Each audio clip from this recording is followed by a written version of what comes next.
We know Uncle Sam is ready to provide a lot of money through the Inflation Reduction Act, the Bipartisan Infrastructure Act, and the CHIPS Act. Tell us what demand from state and local governments looks like for your services and how that's evolved over the last 1 to 2 years.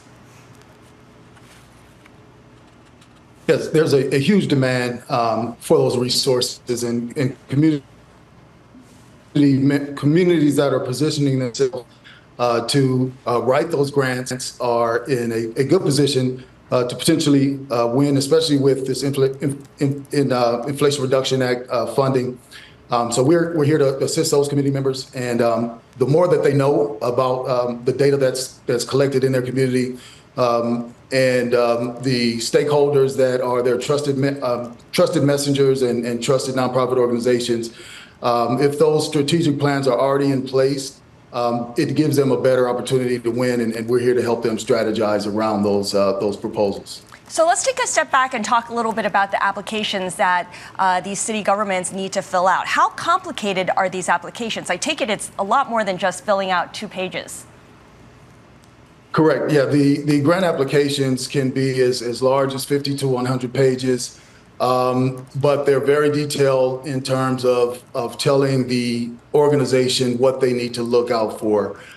With the Inflation Reduction Act, it's pretty good about giving the links and the resources that you would then find mapping to show where the need is in your community, and then understanding that and then creating a solution to that problem. And theoretically, if your organization already has a climate action strategy plan, you have organizations that are already geared to meet those challenges, it really does help to help you understand what the grant guidelines are and how you can better position yourself for these competitive opportunities. So you're helping to kind of speed up the process, or at least make it a little bit easier for those folks seeking the grants. What about the other side of this? And I know you have less control over what the government and the other folks on the other end do here, but are we going to start to see maybe a little bit more urgency on their side of the equation? Yes, we already see the urgency, and I think what it looks like is smaller windows to actually administer the grant project. So once again, the agencies that are already administering those programs focused on environmental compliance or have some infrastructure in place to move forward, that the grants are really geared toward that type of project, or quote unquote shovel-ready projects. I am curious, Aubrey. I mean, I don't want to get too into politics here, but we are in an election season. It's possible that we could get a change in administration. If that were to happen, do you think things like the IRA and some of the other sort of legislative measures that I think have fed into your forward platform, fed into the grant-making process, that would be disrupted? Well, we've been able to administer roughly $1 billion throughout the country.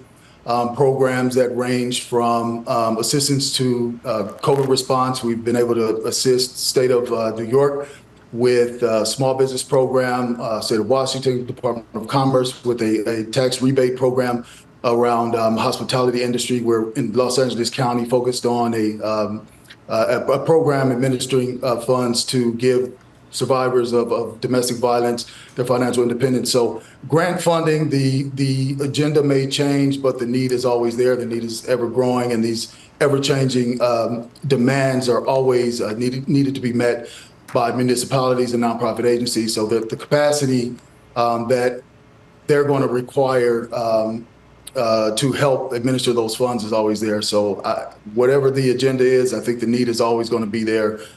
So I don't see any grants going anywhere anytime soon.